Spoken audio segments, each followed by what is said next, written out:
Hello, we're still in lockdown. We're still uncertain what much of the sporting calendar is going to look like this year. And that means there's so much for sports news journalists to get stuck into. And that's what we'll try to do on Sport Unlocked. I'm Rob Harris from the Associated Press. I'm Martyn Ziegler from the Times and Sunday Times. I think this is going to be an irregular collection of people from the world of sports news reporting, hopefully. And yeah, you're going to have some good, honest debate, and we'll try not to libel too many people. And alongside us today is Tariq Panja from the New York Times. Hello, Tariq. Good to be with you guys. Let's get cracking. Well, we had hoped to have this chat last year, but we did have to reschedule. We did have to go for a plan B. That's the thing sports leaders so often do, try to avoid admitting they have to do, but we're going to reflect on that later in this podcast as we look at all the uncertainties surrounding sport heading into 2021. I think one of the big uncertainties is, what is the Champions League going to look like? Well, exactly. I mean, it is a plan B, C, D, E, and most importantly, a plan SL, Super League. We've seen a lot this week about whether there is. I mean, it now looks like there are concrete proposals for this Super League to replace the Champions League. But I suppose there's always this question about how serious is it? Is this just a power play to try and get more power and more money? Because we were all in Athens, weren't we, in 2016 for the election of the UEFA president, Alexander Sheffirin. And back then it was when they were talking about Champions League reforms and threats of breakaway as well. I mean, people must be thinking they've heard all this before. Right. I think what we have now is a confluence of people and timing. We've got a global pandemic. We've got an entrepreneurial FIFA president in Gianni Infantino.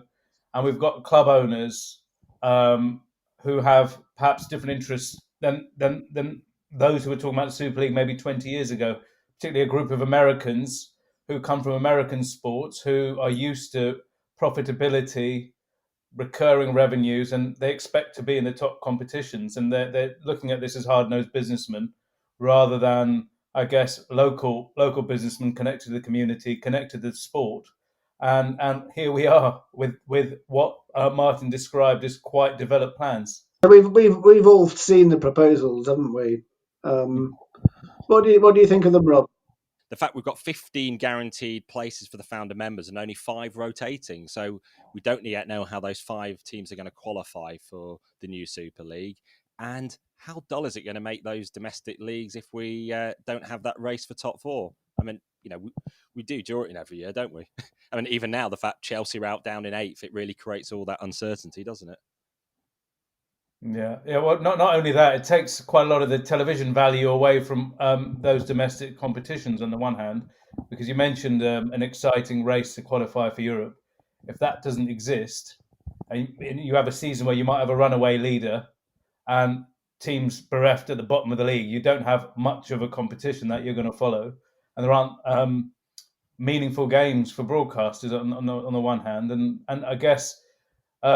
The teams in that Super League, which competition will they want to prioritize? Will they actually care about fielding their strongest teams in a domestic competition? So, kind of throws it all up in the air, really. Yeah, I mean it's an interesting one. That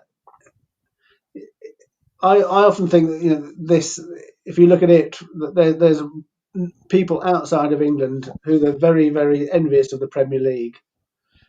But by inviting 6 English clubs to join the 15, that's in a way that's sort of bringing them into the party. So you're solving your Premier League problem by bringing in the big 6 to the Super League, aren't you? If you're Real Madrid or Barcelona or Juventus.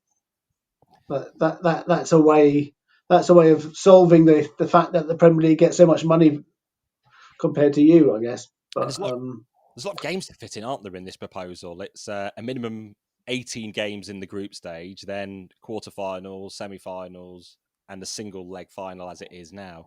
So obviously something's got to give elsewhere in the calendar if they're going to be playing their normal domestic leagues, as is the intention as well. Absolutely. So you're looking at the cup competition sort of just disappearing overnight, as it were, or if they want to play a weakened team. I mean, it's kind of if you are all the teams outside, which are kind of hundreds of teams, you probably feel quite disrespected by this proposal in a way, because it's a cake and eat it type of situation where you are almost outside of the pyramid, but also in it in the bit that you want to choose to be in, and all the others are going to suffer from an interest and revenue perspective. I think the other point is what counts as big clubs. Look, we are in 2020, and 15 or 16 clubs, whichever way they go. I've seen a model with 15 and 5 and 16 and 4. Whichever way they go, you pick 16 teams, and that's the 16 teams that they think are the biggest in 2021. Now, arguably, some of them, if you were to go back, not to previous, say, for example, 2008, when Sheikh Mansour bought Manchester City, would you say they would be shoo-ins for a European Super League? And then you go back maybe to 2003, when Roman Abramovich bought Chelsea. You're looking at that period. You're looking at Everton, Villa, Newcastle, other teams in England. If you look at Spain, Valencia played in 2 Champions League finals back to back in the early 2000s, and they're in trouble. So we're basically saying you're frozen in time. These are the big teams, and we're off. It does seem a little bit strange in that respect. Yeah, because the whole thing has a degree of permanence, doesn't it? Going forward forevermore. These 15 teams, 5 of you, if you can somehow squeeze in, if you suit the conditions, then you're allowed entry. Otherwise, we're going off. This is our competition. Yes or no? Do you think this is a stalking horse to try and get more money from and more matches from UEFA and more guaranteed, some more guarantees of being in the Champions League every year, or do you think this is an actual, genuine, concrete proposal that some clubs are absolutely dead keen on having? I think it depends what time of the day you ask me, really, because I could see it being both of those things. But as we know, it's so fleshed out. There are term sheets of asking people to sign up to this thing. There's like an effort to raise financing with JP Morgan. They held talks with CVC, I understand, in the past, to perhaps sell an equity stake. Then they realised what they have is really valuable. They can own it all themselves. They've got their own type of FFP design. They've got the committees designed. I mean, this seems like such a well designed process now that it's almost a turnkey. If they don't like what UEFA tell them, they feel like they can push the button on something. So it feels quite evolved. The thing I would be intrigued about is the role of FIFA here. And Gianni Infantino, I think, is interesting. Obviously, yesterday, Rob, you see the statement signed by the 6 confederations. But we've also read and maybe heard a lot about Infantino actually talking to these groups about Super Leagues. Where do you think he is with that? What did he get out of this agreement? Yeah, I mean, I think that's one of the interesting things, actually, for people listening, actually, just who are some of the characters involved. Obviously, we've got Infantino as FIFA president, who should maybe just be focused on running international football competitions for national teams. Obviously, Shefrin as UEFA president, who's been stuck right in the middle of all these Champions League renegotiations. Andrea Agnelli, the Juve president, who's head of the European Club Association. So they're all locking horns. And I suppose one of the things we've seen so much during the Infantino presidency at FIFA is his desire to meddle in so much and always have new ideas and be creating new things. So he's not satisfied alone in just expanding the national team World Cups, but also getting a bigger club World Cup. And then he's had those meetings with Florentino Perez, the Real Madrid president, which have also led him to get involved in potentially creating other club competitions as well. I mean, the whole thing seems so murky to those looking from the outside, the regular fan. They probably see these power brokers behind the scenes constructing new competitions, deciding how footballers run, so far away from where they're sort of hoping to go to matches again in future. And I think you pointed out, Tariq, didn't you, the fact that the statements didn't even mention fans, did they, when all this came out? No, not at all. No. And you get a sense there was a deal, Ziegs. Martin, do you think there was a deal done between UEFA and FIFA here, maybe? Yeah, absolutely. Because I mean, the fact the statement mentioned the Club World Cup, that was really significant, wasn't it? Because UEFA have been unhappy about the Club World Cup, the new 24 team proposal. It's a sort of, they saw that as a direct challenge to the Champions League, didn't they? 12 European teams, and significantly, the Super League proposal actually guarantees the Club World Cup. 12 teams going to the Club World Cup, doesn't it? So from them. So that to me seemed like this when Perez went to meet Infantino in 2019, which I think you did the story on, Tariq.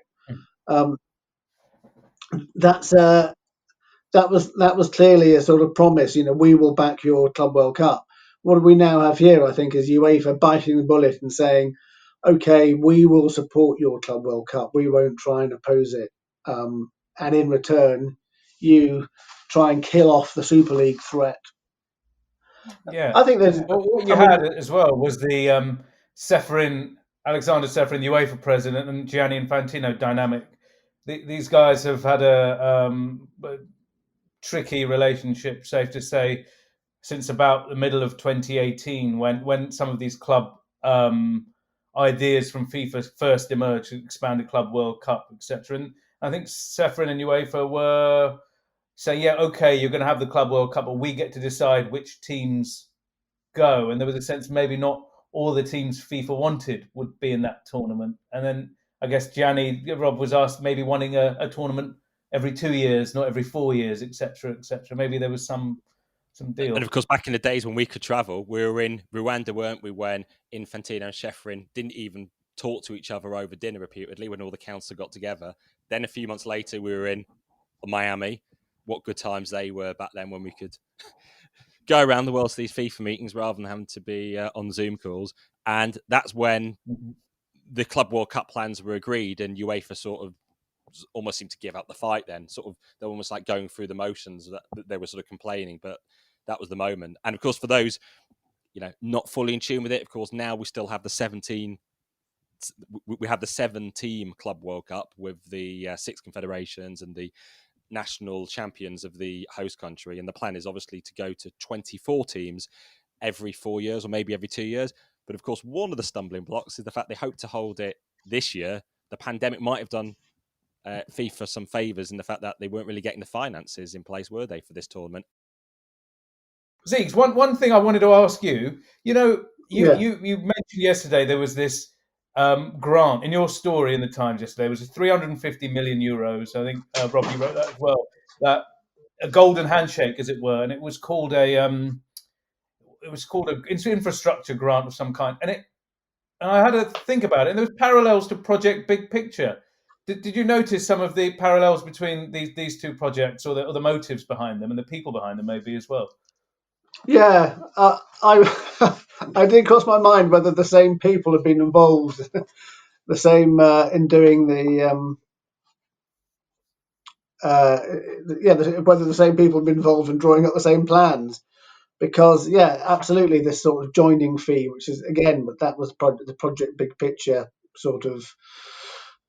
There was a sort of a cherry to entice people to take the bait, wasn't there? And I think to join up. I mean, it's a huge amount of money. It's basically Manchester United, half of their annual revenues, isn't it, as a one-off payment to start up. Yeah, and it also said you don't have to, and you can actually spend it on to cover your lost income from the COVID, which is another sort of, I thought, another pretty big bait. So there's definitely, I mean, also the fact that they're looking at, they cite some of the English Premier League's merit payments as the system they would use for their own merit money. I thought that was sort of fairly significant. What do you think of the financial fair play stuff? Because I mean, I was quite surprised by that they are imposing this 55% But some of the thing, American owners because do like financial fair play, particularly when they're bought into clubs, because it's a good excuse or something they can tell fans why they can't necessarily spend so much on a particular player, and it does rein in some of the spending, rather than fans being able to demand, why aren't you going out and signing all these players? And well, they can hide behind financial fair play. Although, intriguingly, I thought it's called the Financial Sustainability Group, which stands for FSG. Of course, we have yes, the Fenway Sports Group, quite right. Liverpool's owners involved in these plans.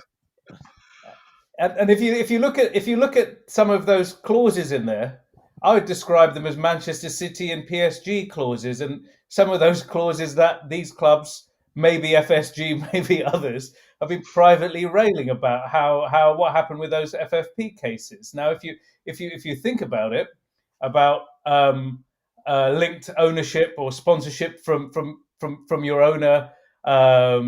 Payments to offshore accounts. You've asked questions related to that yourself, Rob. To Manchester people, City denying a lot of that, wrongdoing, and they were found by CAS. They couldn't prove the case, could they, of inflated income from their ownership, as the caveats now written to the conversation. Yeah, Although, of course, but you're right, actually. Because I think FSG actually cited UEFA's financial fair play rules as one of the reasons they wanted to buy Liverpool, and obviously the Glazers will like it, because it means there's a limit on clubs' outgoings, which means more profits and more dividends. So it does make absolute sense for them to have those things. But you're right, and also that they can't be blown out of the water completely by sovereign wealth funds. Yeah, and running through some of the numbers. I was going to say, running through some of the numbers, they hope to raise €4 billion in annual revenue. Then they think there'll be €60 million in agency fees, 150 million in match costs, 320 million euros in solidarity and third-party payments, 264 million in investor repayment, and then the intriguing one, perhaps 60 million euros in fees to Real Madrid and Barcelona. I can't, but yeah, that was the one that really stuck out like a sore thumb. Can you imagine the other clubs saying, or Barcelona and Real Madrid go in the room, look, guys, we're Barcelona and we're Real Madrid. We're bigger and better than you. So you've got to pay us 30 million each just to be on the same field as us. I can't really see how that's going to work, especially if the kind of egos and arrogance in at top level football. Can you imagine Manchester United executives saying, yeah, you're right. We do have these 600 and how many, Rob? 657 million followers or whatever that they've got. But you're bigger than us, so we're gonna pay you this money. I didn't quite understand that either. All I could think of was this was some sort of extra enticement to get Barcelona on board, which is why Josep Bartomeu had signed up to it. Obviously, he's not there anymore. You got to say that those two teams have always wanted, or for a while would have been happy to do something like this. But you look at all the teams, and you mentioned it earlier. For the English teams, it probably is not. It means way more to those teams who are trying to catch up with the Premier League, because their leagues don't generate anywhere near as much interest or as much revenue as the Premier League. Now, if you're a Premier League team participating in that, you may lose your competitive advantage by being in a competition like that with those guys. However, it depends what you want from owning a football club. If you want profitability guaranteed and consistency of being in a competition, then probably fair enough. But it's just not very interesting, I guess.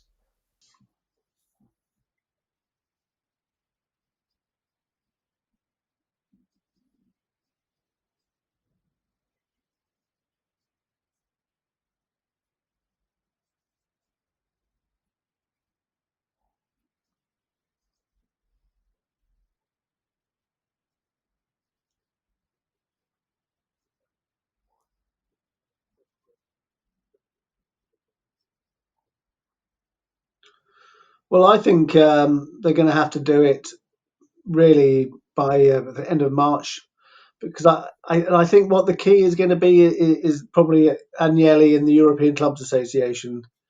If UEFA can get them on side, that sort of pulls a rug out from Real Madrid and Manchester United. I mean, Ed Woodward is on the ECA board, so on one hand he's like arguing the ECA case, and then on the other hand he's arguing the Super League case. But I think for him he's probably done that before, hasn't he? The Premier League and ECA. Premier League says one thing, ECA says another. We saw that actually when the ECA were trying to push their own proposals for Champions League reform. So yeah, I think UEFA want to get it done and dusted, Champions League reform by the end of March, and then try and end this sort of uncertainty, which has certainly rattled them. But what do you think, Tariq? I think about a similar timeline. I think maybe earlier in March. I think maybe even the start of March. I think UEFA are very close to pressing the button on whatever it is they're going to show the big Champions League reform for 2024. It's going to be out there, and they're going to have to either pick it or pick that. It's time to make a decision. I think it seems all fleshed out, and I think the ECA has its Congress in March as well. I think March is the month where we're going to have a decision one way or the other on this.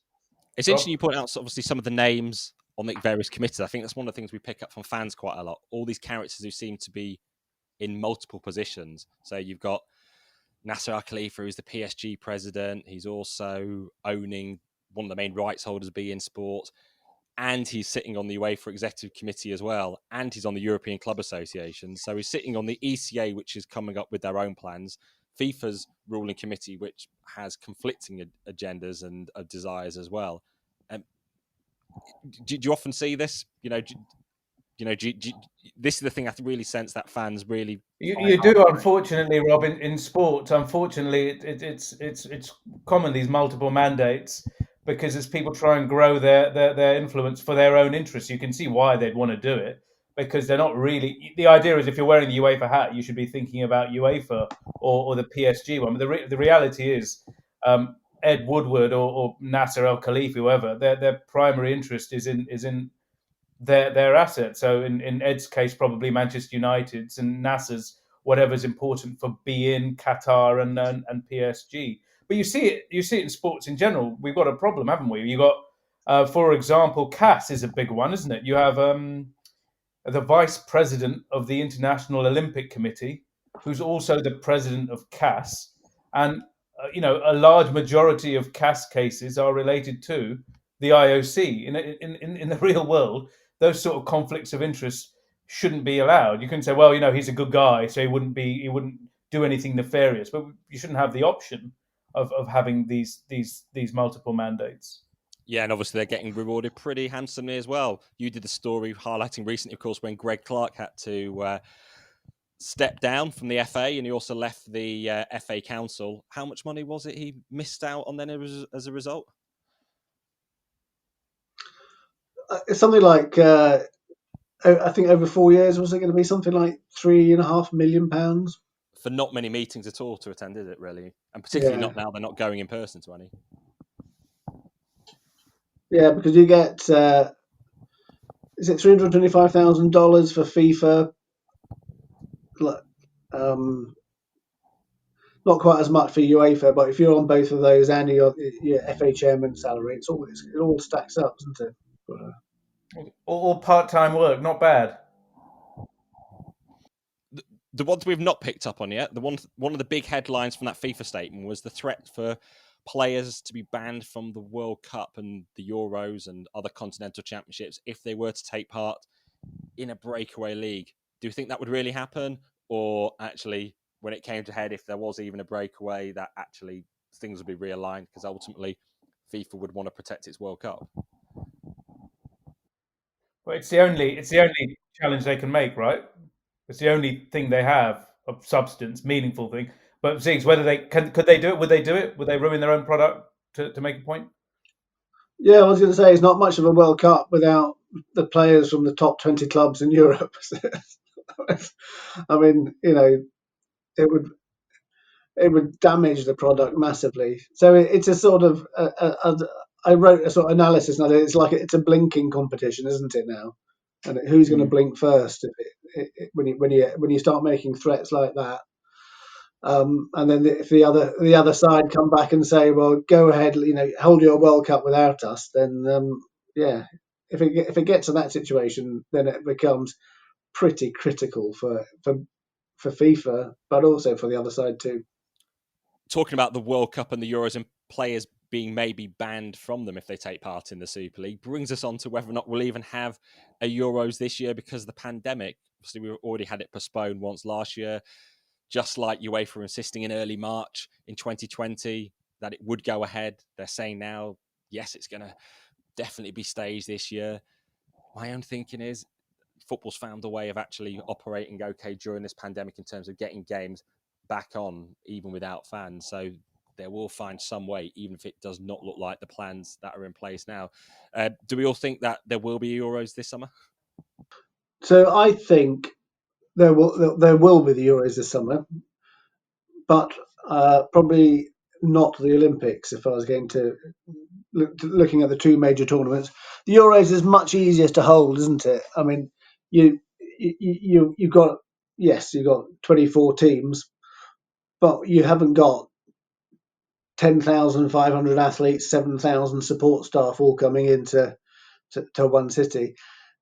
So I actually think the 12 host concept has actually been quite useful for UEFA, because if there are going to be limitations on supporters, and there almost certainly will be, then what you actually have is you don't have travelling fans. You have a situation where the host countries have fans, local fans, going to watch the matches, maybe 30% of the stadiums, say, and so actually most of the teams will be able to have their supporters watching them to some extent.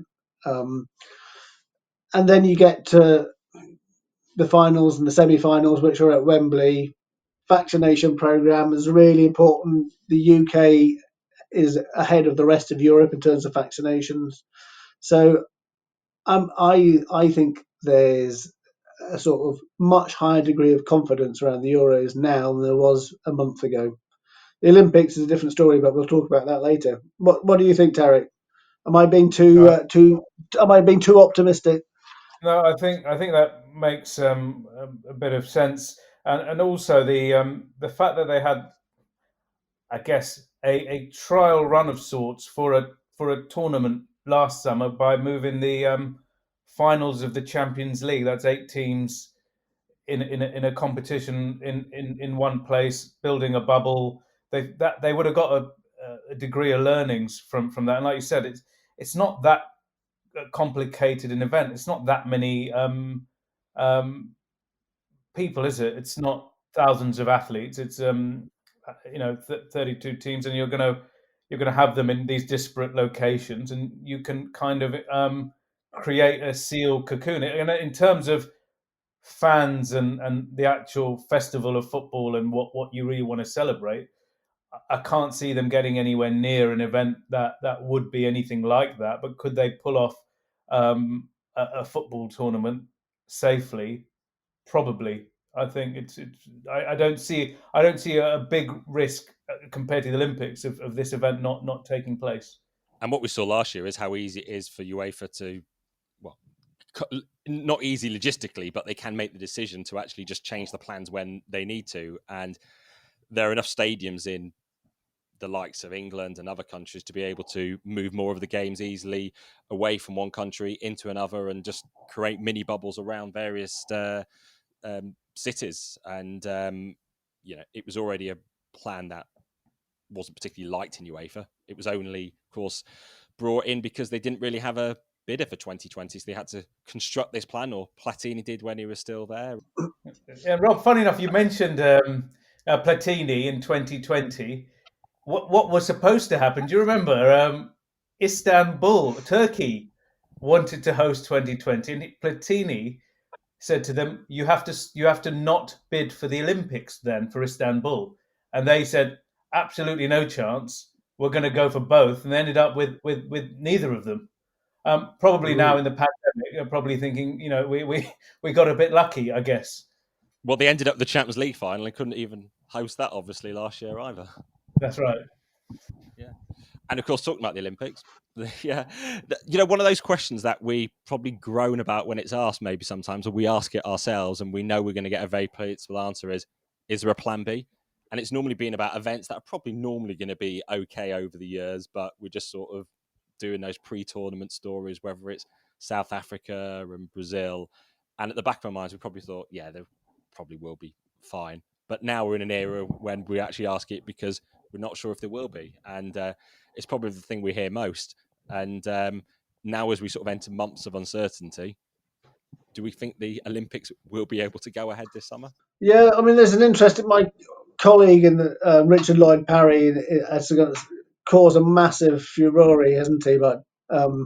By suggesting that, quoting a Japanese government source, to say they no longer want to host it this summer. They want to host it in 2032, which is they are facing things like 75% of the population don't want to have it. Obviously, there's the issues around the sort of pride and put so much into it. And do you just like pull the plug on it, or do you try and have a sort of, where a sort of low key Olympics where you're not sort of having millions of visitors, you don't have the sort of massive national moment like we had in London, or so. I think it's a really, really difficult one. I mean, moving it last year was an easy decision, as it turned out, because it would have been unsustainable for the athletes. This year, it's not. It's in a way it's more problematical because it might be possible, but a lot of people are thinking it's the wrong decision. So the Japanese government, they've reacted. They've had a press conference saying, "Oh no, we're still planning to host it." But yeah, I think it's pretty dicey. I find it really strange when the IOC president Thomas Bach is so insistent that they're pushing ahead with the plans, as he was saying last March for postponing it, and insisting they're not even considering or contemplating cancellation.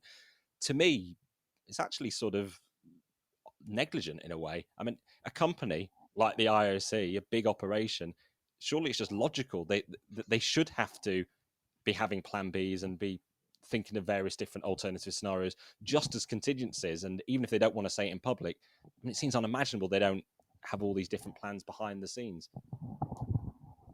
I think they must have. I think you've kind of hit the nail on the head in terms of what you're going to say publicly, even though it's deeply frustrating because you kind of know they must have a plan B, plan C, etc.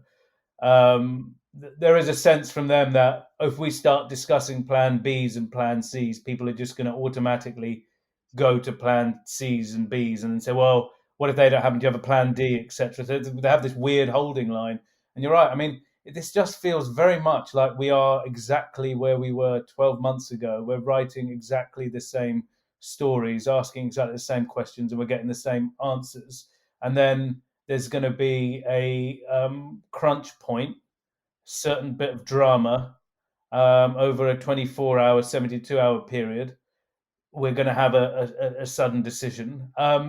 And the thing is, with this, there's also these athletes have been training for some of them for 4 years, maybe longer, for these moments to arrive in peak condition for Olympics. So they've already had to change the training, and the pandemic's had an impact, and then do it again. So they probably need a degree of certainty as well, because a lot of them aren't. We talked about super leagues at the start of this conversation. Billions of euros, of dollars, or whatever, very rich people. Most of the participants in the Olympics are kind of normal people who put their lives on hold, as it were, to try and train and prepare for this thing, and then they need to get back to the real world themselves. And I think your colleague Rob, Steve Wade, and the AP has made the point a lot of times that the Olympics are about money for the IOC. It makes about 3/4 of its revenue from TV rights, and that might tell you that the direction of travel could be empty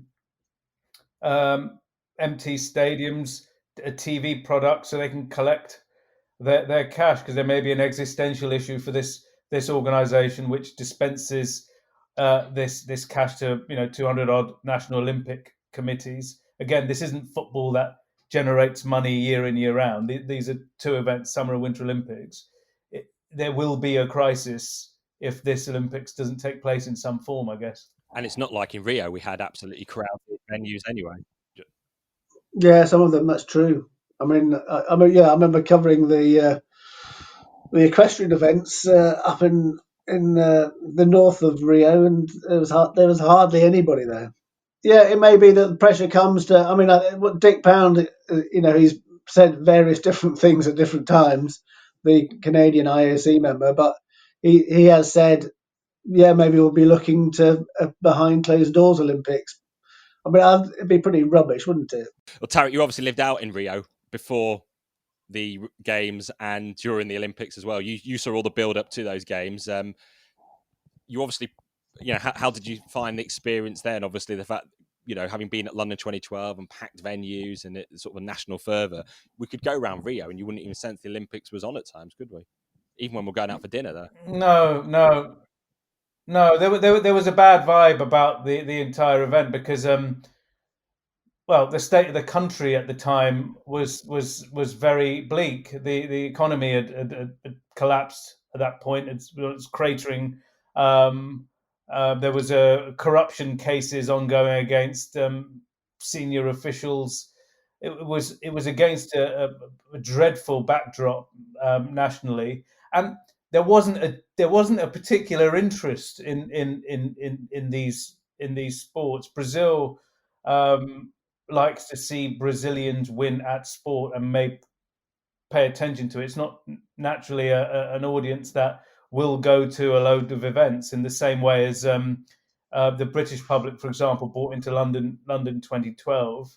And I guess there were always these issues over these arenas, these, cliche, I suppose, but sometimes they're true, these white elephant buildings that were built and everyone said they were never going to be used or rarely used again. And guess what?